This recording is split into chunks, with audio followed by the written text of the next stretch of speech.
मोडी वळणं घेत घेत आम्ही चला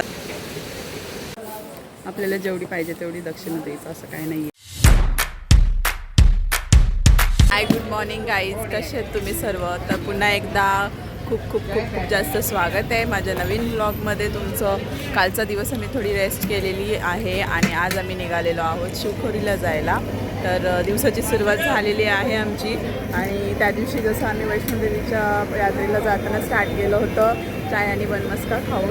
त्या दिवशी मी फर्स्ट टाईम खाल्लं ॲक्च्युली. तर तेव्हापासून माझं खूप जास्त फेवरेट झालं आहे म्हणून मी आज याला बोलली आज पण आपण हेच खाऊन स्टार्ट करूया. चाय आलेला आहे, बनमस्का पण आलेला आहे. तर मी आता खायला सुरुवात करते आणि व्हिडिओ कंटिन्यू करते. गाडी आलेली आहे आणि आम्ही निघालेलो आहोत आता. बघा बाजूला बसलाय माझा, थोड्या वेळाने तो पुढे जाणार आहे. आम्ही निघालो आहोत आता कटरापासून. मोडी वळणं घेत घेत आम्ही चाललेलो आहोत आता. हे बघा आता छान छान डोंगर दिसतील आपल्याला जाता जाता. आता मला बसून बसून कानमध्ये झोप यायला लागली खूप जास्त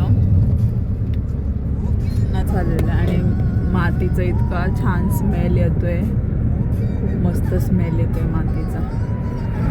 तर आम्ही थोडा थोडा प्रवास करत आलेलो आहोत आणि इथे खूप सारे नागमोडी वळणं आहेत.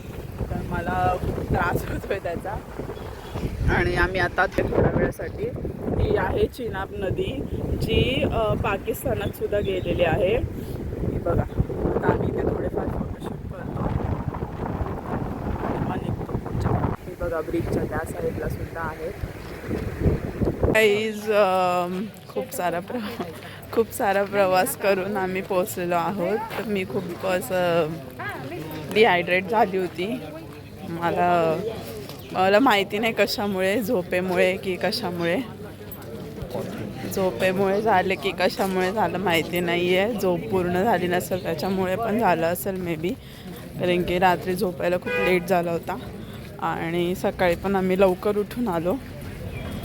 त्यात सकाळी फक्त चहा आणि बनमस्का खाल्ला होता, बाकी काय नव्हतं पोटामध्ये.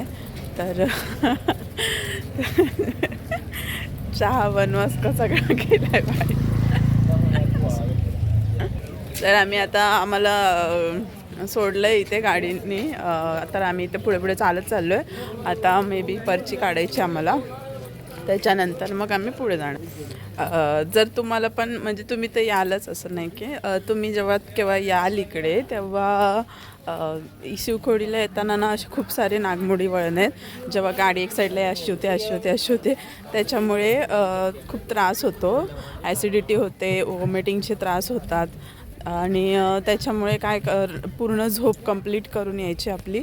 आणि सकाळी पॉसिबल असेल तर थोडंसंच खायचं काहीतरी आणि मग वॉमिटिंगची एक गोळी ट्रॅव्हलिंगच्या पहिले 10-15 मिनटं आधी घेऊन ठेवायची. मग थोडं रिलॅक्स वाटतं. प्रवासाकडे जाऊया. आम्ही निघालो आहे आता. आम्हाला थोडं मागे सोडलं आहे त्याने. आता आम्ही तिथपर्यंत जाऊन पुढे पर्ची काढतो आणि पुढचा प्रवास करूया. चला आता आपल्याला इथून पुढे जाताना एक नदी लागलेली आहे आणि आता पण पुढे चाललो आहे. आता आम्ही आलेलो आहोत इथे यात्रा पर्ची काढायला.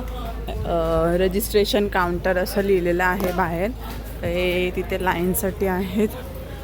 आता आपण आतमध्ये जाणार आणि यात्रा पर्ची काढून घेणार आहे. आता आम्ही इथे पर्ची काढलेली आहे. एका माणसाचं आधार कार्ड दाखवून तुम्ही पर्ची काढू घेऊ शकता. चला आता आपण निघालेलो आहोत पुढे आपल्या प्रवासाला. आपण आता इकडे घोड्यांची सुद्धा सुविधा आहे. जर कोणाला जास्त त्रास होत असेल चालायला वगैरे तर मग घोडे वगैरे करून तुम्ही जाऊ शकता वरती. चला आता आमचं चेकिंग वगैरे झालेलं आहे आणि आता आम्ही चाललेलो आहोत पुढे.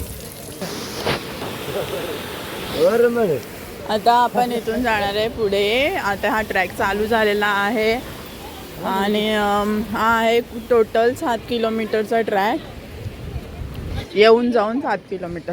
आता आम्ही थोडं फ्रेश झालो इथे आणि बघा तुम्ही माझ्या मागे बघू शकता, इकडे नदी आहे मागे. जर नेचरमधून आम्ही चाललेलो आहोत, आजूबाजूला मस्त झाडं, नदी, पाण्याचा फ्लो, थंडगार वातावरण, असं सुंदर सगळं त्याच्यातून आम्ही चाललेलो आहोत.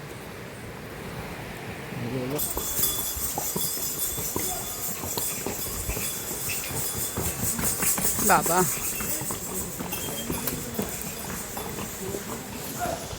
पण असं वाटतं ना, खरं सांगायचं झालं तर असं वाटतं मनापासून का त्या मुक्क जनावराला का त्रास द्यायचा आपल्यासाठी, म्हणून आपलं चालत चालत गेलेलं बरं.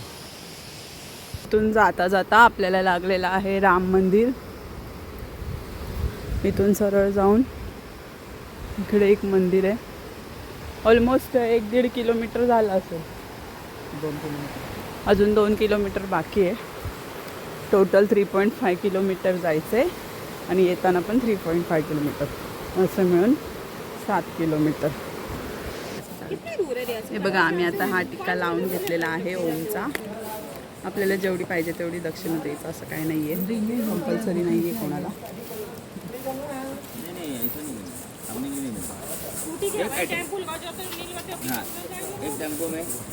चला आता पुढे जाऊया. आम्ही मस्त आता इथे एक टिक्का लावून घेतलेला आहे ओमचा.